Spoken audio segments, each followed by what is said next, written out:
Olá, amigos. Como estão? Tenho o prazer de apresentar hoje o primeiro programa Contra-Argumento, uma parceria entre o TV Web Luz e a AGE, a nossa Associação Jurídico Espírita do Estado de São Paulo. Teremos uma série de programas cujo principal objetivo é levar um pensamento crítico jurídico espírita até você. Não temos a intenção aqui de chegar a uma conclusão, de levar uma imposição de pensamento, e sim debater livremente um tema, o máximo de informações possíveis para que você reflita, crie sua própria opinião, mas sempre com bases sólidas no movimento jurídico espírita. Hoje estou aqui com o nosso presidente da Associação Jurídico Espírita, o promotor de justiça Eduardo Ferreira Valério. Tudo bem, Valério? Tudo bem, prazer em estar aqui. E hoje trataremos do tema a criminalidade e a violência urbana. Eduardo, nos dá a sensação que a violência urbana cresce cada vez mais, né? A gente não sabe se é uma sensação, muita gente fala que é alguma coisa, só que a mídia que noticia mais, sempre existiu. Não sei, o que você acha? Você acha que está aumentando mesmo, que é uma coisa que sempre existiu?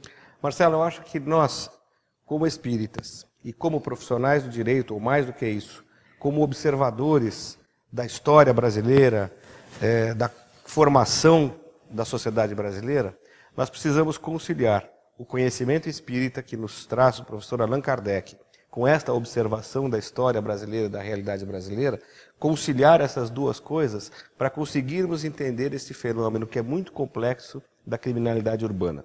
Nós temos que fugir daquelas explicações simplistas de que a questão é simplesmente de falta de cadeia, ou que a questão é simplesmente porque falta escola. Não, é um conjunto de coisas e que precisam ser interpretadas em conjunto. Então, por exemplo, como espíritas nós sabemos, e os espíritos mentores nos revelam isso, da grande afluência de espíritos de uma condição moral inferior que estariam reencarnando como que numa última oportunidade no planeta Terra por conta dos movimentos de transição. Bom, isso pode ser verdade e a gente tem todos os motivos para acreditar que seja mesmo. Agora, o que acontece? Esses espíritos, nesta condição evolutiva, talvez algo comprometida, reencarnam num planeta e num país como o Brasil, e o que é que encontram no Brasil? Que tipo de estrutura social, política, econômica que esses espíritos, que já trazem as suas fragilidades por conta de uma condição moral mais inferior, vamos dizer assim. E chegam aqui e encontram o quê? Encontram estruturas de acolhimento familiar completamente destruídas, porque a mãe tem que trabalhar fora 8 horas por dia e ainda por cima tem que gastar horas e horas no transporte coletivo, trabalhar num domingo, porque as empresas têm uma voracidade por lucro hoje absolutamente insaciável. O pai também trabalha fora horas e horas por dia e muitas vezes tem que fazer hora extra à noite, hora extra no final de semana. Tudo isso para receber um salário baixíssimo, no que hoje se chama o fenômeno da precarização do trabalho. Este garoto, esta menina, terão muita dificuldade já no nascimento pelas dificuldades que a saúde pública oferece no pré-natal, depois a deficiência de vagas na creche, e essa criança vai ficar meio solta no bairro, com os amigos, na rua, e depois vai para uma escola com uma qualidade baixíssima, uma escola que muito mal está voltada para formar gente que consuma, para consumidores, e não cidadãos e seres críticos. E ele vai crescendo neste meio e vai encontrando com o traficante no meio do caminho dessa sua formação, e depois ele se torna, aos 14, 15, 16, 18 anos, um assaltante, um criminoso. E aí nós vamos falar, era um espírito mau, era a última chance dele nesse planeta. Bom, e o que é que nós, como sociedade, fizemos para que esta última chance dele, ele pudesse aproveitá-la positivamente e ele pudesse, de fato, tornar aquela experiência uma alavanca para o seu crescimento e para a sua emancipação como espírito imortal. Então, meus amigos e minhas amigas internautas, o que a gente gostaria de destacar, e é o pensamento da nossa entidade, a AGE, Associação Jurídico Espírita do Estado de São Paulo, é que nós precisamos sempre ter em vista que as coisas que acontecem no mundo, as estruturas políticas, sociais, econômicas do mundo, influem diretamente no bom aproveitamento da encarnação pelo espírito imortal. O aproveitar a reencarnação significa que nós, como sociedade, nos organizemos em modos igualitários, fraternos, justos, para que todo mundo consiga aproveitar bem a sua encarnação. E aí, só para concluir essa resposta, nós precisamos ter muito claro que entender a criminalidade sem essa visão ampla, nós teremos sempre uma visão parcial e preconceituosa, abrindo a possibilidade das relações de ódio, como hoje nós vemos com linchamentos, com justiçamentos populares, com esta crescente construção de cadeias, encarceramento de pessoas. Queria lembrar ao amigo e amiga internauta que o Brasil é o 4º país do mundo em número de pessoas presas. Nós só perdemos para os Estados Unidos, para a China, para a Rússia e para o Brasil, e o Brasil em 4º. E já começamos a ameaçar o 3º lugar da Rússia, porque o número deles é decrescente, e o nosso é crescente. Então, quando se diz por aí, este é o país da impunidade. Como é o país da impunidade se nós temos mais de 500 mil brasileiros encarcerados? E encarcerados em situações desumanas, com gravíssimas violações aos direitos humanos nos presídios brasileiros, com seres humanos tratados como esses animais que a gente vê nas estradas dentro daqueles caminhões, apertados, apinhocados, sem nenhum tipo de respeito, privacidade, sem dignidade. E aí nós vamos dizer que essas pessoas vão sair de lá melhores? Como? Como é possível imaginar que alguém consiga refletir a respeito de seus erros e redirecionar a sua razão de ser, o seu objetivo de vida num ambiente daquele? E estamos cada vez mais vendo a pressão da sociedade por construir mais cadeias, por endurecer as penas, por diminuir regimes prisionais, por regime fechado para todo mundo. Galera, mas isso talvez não seja por um fato que você falou, ter o binômio do espírito que precisa evoluir e encontrando essa situação caótica que tem no Brasil. Aí vem aquelas pessoas com o contra-argumento. Ah, mas eu também sou de uma família humilde, eu nasci assim e não fui para esse lado. A gente costuma ouvir isso. Costumamos ouvir isso com frequência. E aí nós esquecemos o seguinte, que cada um tem a sua história e a sua trajetória. Nós chegamos neste momento da nossa existência trazendo na nossa memória profunda, gravada no nosso psiquismo, todas as nossas encarnações anteriores, o que significa que cada um tem o seu modo de reagir às suas dificuldades. O que seguramente nós não podemos aceitar é o argumento de que aqueles que reencarnam aqui precisam das situações injustas do mundo para que eles possam expiar os seus erros. Isto é uma leitura absolutamente distorcida do pensamento de Allan Kardec. Isto não é doutrina espírita. Nós não podemos imaginar, por exemplo, que a escravidão é boa, porque aí os escravos podem se regenerar como espíritos que um dia foram autoritários, violentos. Não é possível nós imaginarmos isso. É exatamente do aprimoramento das nossas instituições que nós teremos condições de oferecer ao espírito o seu resgate, não necessariamente pela dor e pelo sofrimento, mas pelo aprendizado. O espírito cresce não é sofrendo, o espírito cresce se educando.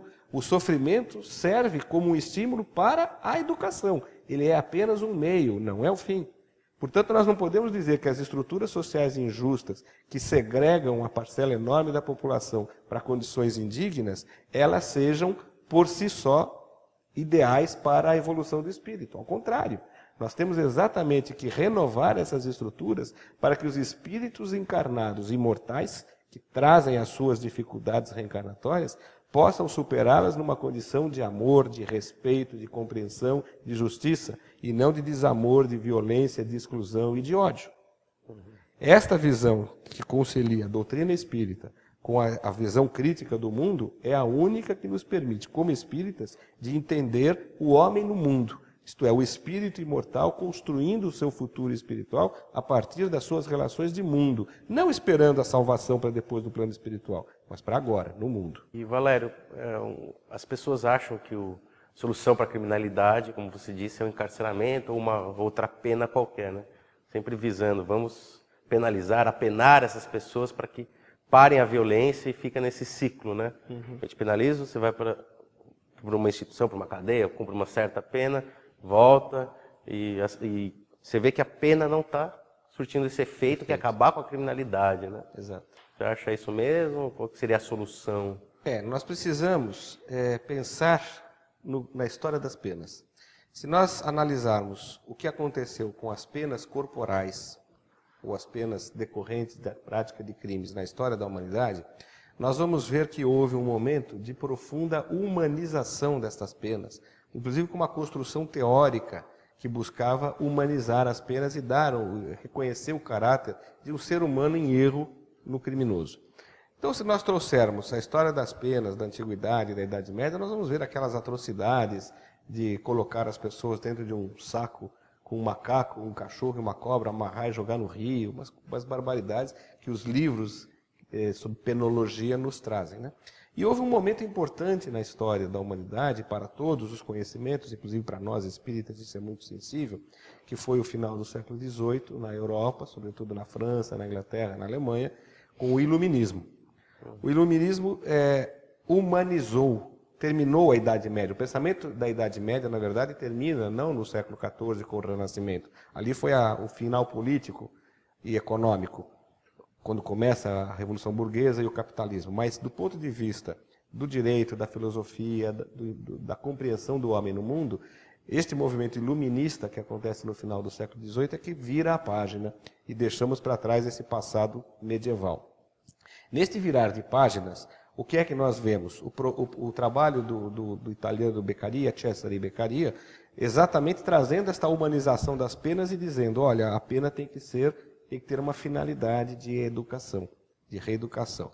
E a partir daí começa toda uma construção teórica que todos os estudantes de direito conhecem perfeitamente, que é a da pena como retribuição e como prevenção. Então, como retribuição é o castigo. Você fez errado, então você recebe uma pena como castigo. E prevenção, quer dizer, ao mesmo tempo, ela tem que servir para que ele não pratique novamente os crimes. E aí se fala na tal da prevenção geral e na prevenção especial. A prevenção geral é, olha, que ninguém mais cometa crimes, porque este aqui que cometeu sofreu esta pena.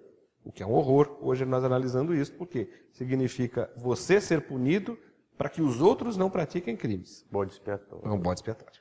E o segundo conceito, que é o da prevenção especial, que esse é muito interessante, que é específico para o criminoso. Ou seja, você errou, matou alguém, roubou alguém, recebeu tanto de pena, ficou preso, nunca mais faça isso, porque senão você vai sofrer de novo essas consequências.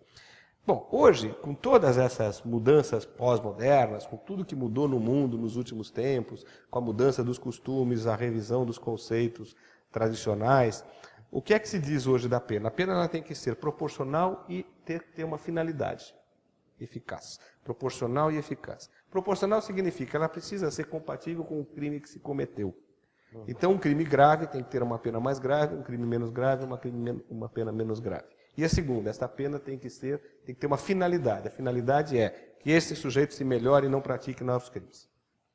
E aí a prevenção, no geral, vem por consequência. Se ninguém mais cometer crimes, o que nunca vai acontecer, a não ser no mundo superior, sempre haverá crimes, mas nós vamos conseguir controlar isso a partir do momento em que as penas não forem, por si só, como são hoje, fatores de criminalidade.